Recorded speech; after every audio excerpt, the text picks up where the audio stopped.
Hello, and welcome back to another episode of Smart Recovery Series Tips and Tools for Recovery That Works. Recovery from any addictive behavior seems pretty daunting for most people.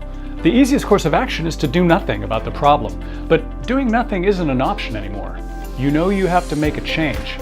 If your issue is alcohol, it can mean overhauling a whole professional, recreational, and social life centered around drinking. And if you're addicted to drugs, it means depriving yourself of a substance your body craves every day. So yeah, change is hard, but it's not impossible. In fact, people do it every day. And Smart Recovery has a nice roadmap you can follow to get there, and it's called the stages of change. So let's break it down. Stage 1 is pre-contemplation. You don't think you have a problem, you don't plan to quit anytime soon, but external pressures are mounting on you. Your spouse has maybe said something about it, maybe your boss has written you up for being late, your parents are threatening to cut you off, or you get your first DUI. Most people at this stage are living in a form of denial. The problem isn't their fault. They'll say, it's my genes, both my parents drank, or the breathalyzer was broken and the cop just had it out for me, or my all-time favorite, I totally have this under control. But as time goes on and the negative consequences of addiction mount, those excuses start to seem pretty lame. So now you move on to stage 2, which is contemplation. You're not in denial anymore. You know a change is necessary. Maybe you've done some soul searching and had some talks with your spouse or friends or your boss or maybe even your kids. Maybe you've done a cost-benefit analysis like the one that we showed you how to do in our last episode. Regardless of how you got to this point, you're getting ready to commit, to change. But you're not sure how. Well, for change to happen, you need a plan, which leads us to stage 3, preparation. No more denial, no more excuses. You've decided that you want to quit drinking or gambling or sexting or taking drugs or overeating or maybe all of the above. You're ready to take your life back. And with this decision, you may feel a sense of liberation. Now you can envision a brighter future without that damn monkey on your back. You're putting the past behind you and you're evaluating possible solutions. Maybe it's inpatient or outpatient rehab, or maybe it's smart recovery meetings, which we highly recommend. And now for the most important part, stage 4, you take action. You quit. Maybe you check yourself into rehab, you start going to mutual support meetings like Smart Recovery, or you get a psychiatrist or psychologist involved to help you dig deeper into the reasons you became addicted to begin with. Sounds great, but hold on, you're not done yet. Quitting is really just the start.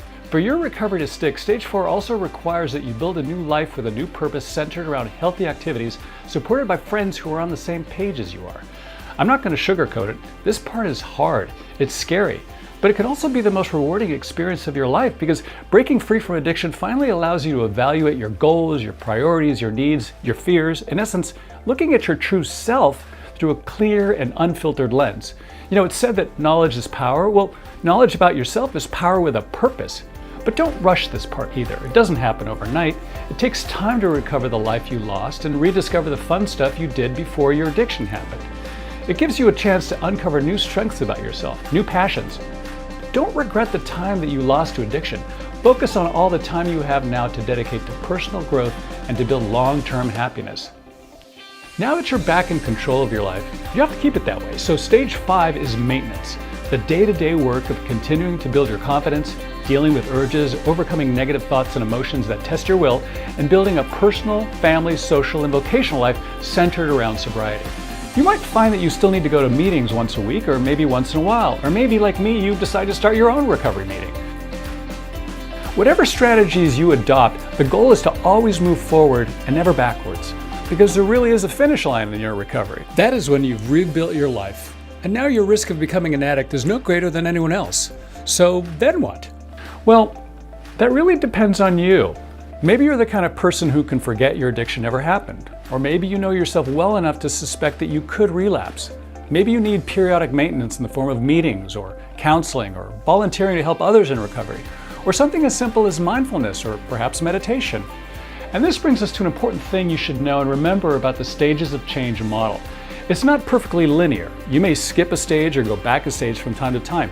According to Dr. Carla DiClemente, the scientist who developed this model, most people will try to quit their addictive behaviors and fail several times before they get it right. But that's okay. That's to be expected. Relapses happen. The key is to learn from your slip-ups instead of letting them defeat you entirely. It's like riding a bike. You fall off the bike. So what? Get back on the bike. Hey, I hope these kinds of smart recovery exercises really help.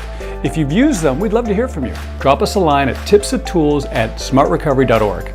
And as always, thanks for joining us. Don't forget to like and subscribe, and stay tuned for our next episode of Smart Recovery's tips and tools for recovery that works.